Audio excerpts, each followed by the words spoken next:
ओम शांति। आज का पुरुषार्थ, स्वयं भगवान परम शिक्षक बनकर इस धरा पर अवतरित हुए। उन्होंने हमें सहज राजयोग सिखाया और सृष्टि के आदि मध्य और अंत का ज्ञान दिया। तुम बिगनिंग में क्या थे, किसी ने नहीं बताया था। देवी देवताओं की पूजा करो, उनका आह्वान करो, उनके लिए मंत्र जाप करो, दर्शन करो, मंदिर बनाओ, यहीं तक सब रह गए थे। लेकिन स्वयं भगवान ने हमें आकर याद दिलाया, तुम देवता थे। सतयुग के आदि में तुम ही देवता थे। सब धर्मों के लोग नहीं, केवल आदि सनातन देवी देवता धर्म वाले, जो बाद में हिंदू कहलाए। सब हिंदू भी नहीं, उनमें से थोड़ी आत्माएं देवत्व को प्राप्त थी सतयुग में। सतयुग और त्रेता देवयुग रहा और उसमें मनुष्य देवत्व को प्राप्त रहा।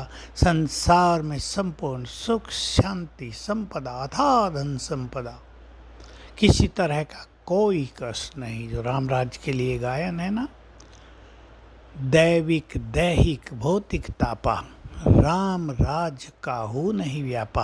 यानी किसी भी तरह का ताप दुख, न दैविक न भौतिक न अभौतिक, कुछ भी नहीं, शरीर का भी नहीं। ऐसा दुख जहाँ नहीं था, ऐसा समय था सतयुग और त्रेता युग। तो बाबा ने हमें हमारे 5 स्वरूपों की याद दिलाई, हमें जगाया है, हमारे देवत्व को जागृत किया है, हमारी आत्मिक स्थिति को आगे बढ़ाया, हमें याद दिलाया तुम कौन हो, तुम कितने शक्तिशाली हो, तुम कितने पवित्र हो, तुम्हारे अंदर कितनी सुख की फीलिंग्स भरी हुई हैं, तुम ज्ञान स्वरूप हो। शांति तो तुम्हारे गले का हार है। इन चीज़ों को हम भूल गए थे भौतिकता के चक्रव्यूह में फंसकर। देहभान में आकर शिव बाबा ने, स्वयं ज्ञान सागर ने हमें ये सब बातें याद दिलाई, राजयोग सिखाया। वही योगेश्वर हैं। हम सभी का कर्तव्य है इन चीज़ों का अभ्यास करना। उन्होंने ही हमें लक्ष्य दिया, तुम्हें संपूर्ण फरिश्ता बनना है। संपूर्ण फरिश्ता अर्थात संपूर्ण कर्मातीत, जिसमें तुम सर्वगुण संपन्न, संपूर्ण पवित्र, संपूर्ण शक्तिशाली बन जाते हो। तुम अब संदेशवाहक फरिश्ते हो, फिर संपूर्ण फरिश्ते बनकर तुम विश्व का कल्याण करोगे। तो हम अपने स्वरूपों का अभ्यास करें।